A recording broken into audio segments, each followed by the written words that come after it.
Candidate আছে ওনার সাথে আপনি লড়াই করে কতটুকু জয়ের আশাবাদী আছেন আপনি? না আসলে একটা নির্বাচনী এলাকায় একাধিক প্রার্থী থাকবে। সবাই যার যার জায়গা থেকে প্রচেষ্টা করবে। আমি আমার জায়গা থেকে প্রচেষ্টা করে যাচ্ছি।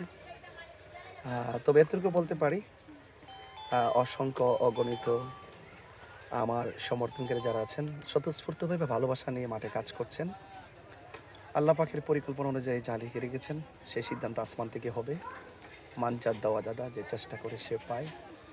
আমরাও কাঙ্ক্ষিত প্রত্যাশিত জায়গায় পৌঁছার লক্ষ্যে আমাদের অগণিত শুভাকাঙ্ক্ষীরা মোমবাতির প্রতীকে বিজয়ের লক্ষ্যে কাজ করে যাচ্ছে ইনশাআল্লাহ। আচ্ছা, আমার একটা প্রশ্ন, আপনি যদি নির্বাচিত হন তাহলে আপনার এই নির্বাচনী এলাকায় কোন বিষয়টাকে প্রাধান্য দিয়ে আপনি উন্নয়ন করবেন?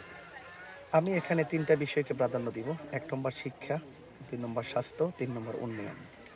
শিক্ষা, স্বাস্থ্য, উন্নয়ন এই ৩টা বিষয়কে আগলে ধরে আমি কাজ করব এবং বিশেষ করে আমাদের চুনারঘাট মাধবপুর যে ভৌগোলিক এরিয়াতে যে চা শ্রমিক যারা রয়েছে তাদের যে নিদারুণ কষ্ট ক্লেশ আছে সেগুলোকে দূরীভূত করার জন্য আমি সচেষ্ট কাজ করব এবং পাশাপাশি চা শ্রমিকদের শিক্ষার উন্নয়ন এবং তাদের মধ্যে যারা এসএসসি পাস করে ইন্টার পাস করে একটু শিক্ষিত মিডল টার্ম পর্যন্ত যায় তাদের জন্য কর্মসংস্থানের ব্যবস্থা করব এবং পাশাপাশি আমি চাই চোরারঘাট মাধবপুর সবাই মানুষ, সবাই যেন সুখে শান্তিতে সমৃদ্ধশালী হয়ে সবাই যেন ঐক্যবদ্ধ থেকে যেন তারা বসবাস করতে পারে এবং প্রত্যেকটা মানুষের মেহনতি মানুষের এবং চা শ্রমিকদের যে নিদারুণ কষ্ট আছে সে কষ্টের যে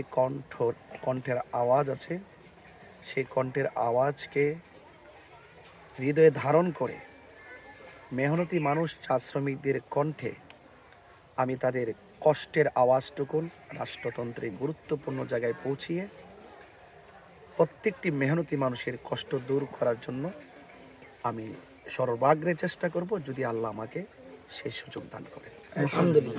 সুষ্ঠু নির্বাচন নিয়ে আপনি কতটুকু আশাবাদী আছেন? দেখুন, আমি বারবার বলেছি লেভেল প্লেইং ফিল্ড যেন অবশ্যই নির্বাচন কমিশন নিশ্চিত করে।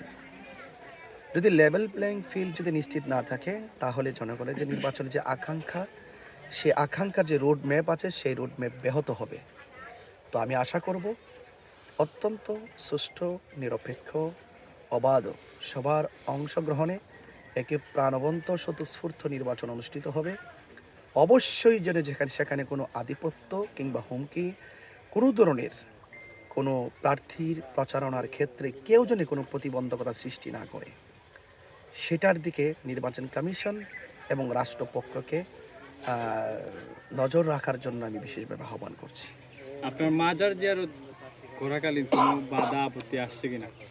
না, মাজার জিয়ারত তো আল্লাহর ওলিদের মাজার জিয়ারত করা, কবর জিয়ারত, সাধারণ কবর পর্যন্ত জিয়ারত করা এটা সুন্নত। আর সুন্নতকে কোনো বাধা দেওয়া এটা তো কোনো মুমিনের কাজ হতে পারে না। তবে এতটুকু যে চোরারঘাট মাধবপুর এই পর্যন্ত যে সমস্ত আল্লাহর ওলিদের মাজার আমরা জিয়ারত করেছি অত্যন্ত আদবের সাথে খ্লাসের সাথে একনিষ্ঠ মনে আমরা জিয়ারত করেছি। নির্বাচনী প্রস্তুতি কেমন? আপনি তো আজকেও মাজার জিয়ারত করছেন, আশেপাশে আপনার বিভিন্ন অনুসারী আছে তাদের সাথে কথা বলছেন, বা এই গতকালকে মেবি একটা জরিপ আসছে আপনার আর দানের সরার যে প্রার্থী, এই জরিপ নিয়ে আপনি কতটুকু সন্তুষ্ট? জি আলহামদুলিল্লাহ, আপনারা জানেন যে আসন্ন ত্রয়োদশ জাতীয় সংসদ নির্বাচনে হবিগঞ্জ ৪ চোনারঘাট মাধবপুর আসন থেকে আমাকে বৃহত্তর সুন্নি জোট সমর্থিত বাংলাদেশ ইসলামী ফ্রন্ট মনোনীত মোমবাতি প্রতীকে মনোনয়ন দেওয়া হয়েছে। আলহামদুলিল্লাহ, এখন তো জানেন আজকে আগামী ২২ তারিখ থেকে আমাদের প্রকাশ্য গণসংযোগ এবং সমাবেশ এগুলি শুরু হবে। তো এর আগ পর্যন্ত আমরা নির্বাচনী যে এলাকা রয়েছে ভৌগোলিক এরিয়া সেই এরিয়াগুলো আমরা প্রদক্ষিণ করছি, পাশাপাশি আল্লাহর ওলিদের মাজার সমূহ আমরা জিয়ারত করছি এবং পাশাপাশি ইনশাল্লাহ সবার অশেষ দরবদৌলতে নির্বাচনী প্রেক্ষাপটে আমরা আমাদের সমর্থকবৃন্দ অত্যন্ত স্বতঃস্ফূর্তভাবে আমাদের কার্যক্রমগুলো পরিচালনা করছেন।